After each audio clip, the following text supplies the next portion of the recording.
What did Jey Uso say to Solo Sikoa that was very important to tease the future, both short-term and long-term, of the Bloodline as we move towards War Games at Survivor Series and beyond? He said something that we definitely cannot look past as we look at the next step, perhaps, for this Bloodline story. Before we get into that, I keep telling you guys I'm on Twitter now. Follow me there at WrestlePlay. Click on the link in the description and pinned comment below. Having some fun discussions with you guys. Lots of WWE content over there. So be sure to follow me there for lots more thoughts on this Bloodline story and everything else going on in WWE. But let's talk about what Jey said, because we know what the setup was here. Jey makes a surprising appearance, and eventually he has the conversation with Roman Reigns and Jey Uso, and Jey still turning both of them down, not yet ready to come to their side for Survivor Series. And it makes sense because Jey should have some pushback based on everything he's accomplished as a single star now. He's the Intercontinental Champion. And so, is he going to really throw all that away? You guys know I've been bringing that up time and time again over the past little while. Jey is going to have to sacrifice a lot, if not everything, if he makes the decision to come back into the Bloodline story. And so, because of that, Jey, we kind of see what he has to say to Solo here, but we also know that it was Solo and company standing tall over Roman and Jimmy to end the show to give Solo and the Bloodline a little bit of momentum now, which they desperately needed, I think, on the road to this big match they're going to have at Survivor Series. But it wasn't just, kind of the conversation that Jey had with Roman and everything that happened after that. It was the opening segment where you did have Jey addressing Solo Sikoa, and Jey specifically talking about what he wanted.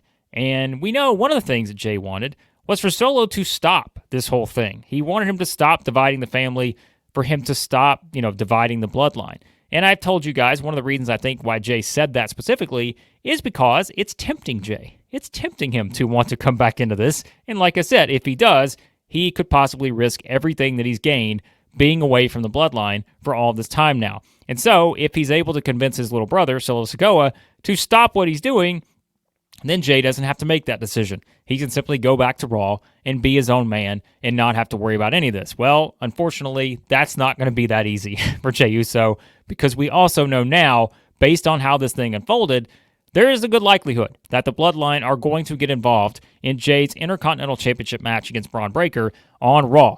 And for that reason, it is going to force Jey to make a decision, whether he's able to keep the championship via the help of Roman, Jimmy, and possibly Sami Zayn, or whether he loses the championship by virtue of the Bloodline interfering and then costing him the title. Either way, Jey has to make a decision if he's going to get involved in this thing. And so, I think that was certainly one of the things that they set up here. But one of the other things they set up, and as you look at this image, it tells the story.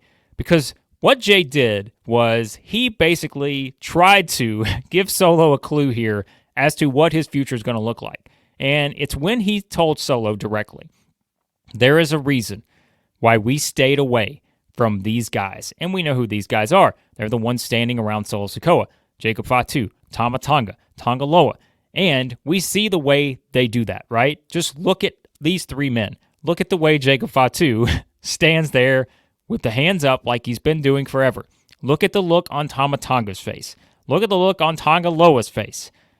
It all tells the story of what is going to eventually go down here. And why did Jey say this to Solo as if to basically give him a warning?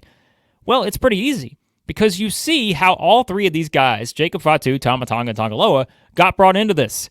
They were basically mercenaries here for hire by Solo Sikoa. And Jey Uso knows that these guys, as mercenaries, as hired guns, and as basically as ruthless as it gets, they're going to do whatever they have to do to get what they want. But they're also going to basically be available to the highest bidder, if you want to put it in those terms, right?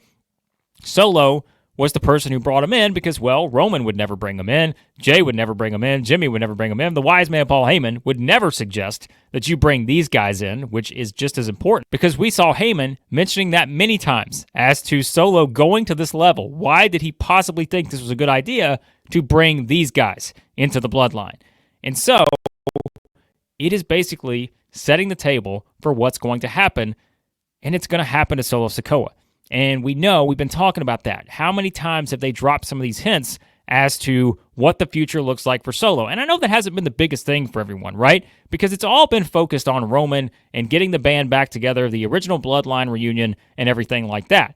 But I do think we are looking at something down the road, probably a bit further out, not anytime soon.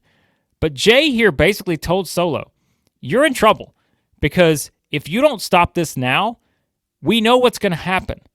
These guys that are surrounding you are not going to be on your side for the long term.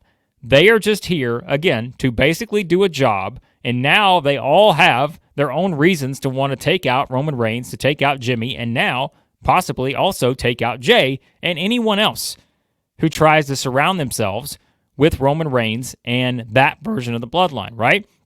And so, for that reason, now Solo finds himself in a situation where he's surrounded by those guys that Jimmy and everyone else would never touch because he knows what they're capable of. And that, of course, means that we are going to eventually get to that point.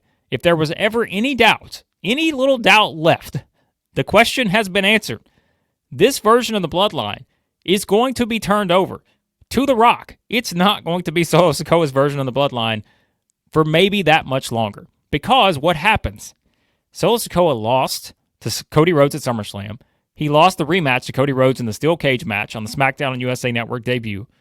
Cody Rhodes and Roman Reigns beat Solo and Jacob Fatu at Bad Blood because it was Reigns who pinned Solo. So 3 times now, 3 strikes, you're out, Solo Sikoa. He's had every opportunity to bring the championship back to the Bloodline. He's had every opportunity to build this group into an indestructible force, right? And it just hasn't happened because Solo hasn't been able to get the job done. And the timing now tells you more about it. The Rock returns at Bad Blood. The 3rd time Solo gets pinned, right? The 3rd time he's come up short. The Rock makes his return, yes, to set sights on Roman Reigns and Cody Rhodes, but it directly ties into, I think, The Rock eventually being the person that has to overthrow Solo Sikoa, and we've seen the visual multiple times now. You have Solo embracing Jacob Fatu, and we know that's going to be the eventual moment where they're going to have that embrace, and when they do again, my guess is it will be the time where Fatu takes out Solo. You have The Rock kind of pulling the strings at that point, and that's how this plays out. But this just gave us another reason to really buy into the idea that Solo's going to be maybe in a very interesting spot coming out of War Games after, November. And maybe it takes a little bit longer. Maybe it's going into WrestleMania season. Maybe it's after WrestleMania 41 season. But I think now they've sort of set this up with Jey specifically mentioning that there's a reason they stayed away from these guys.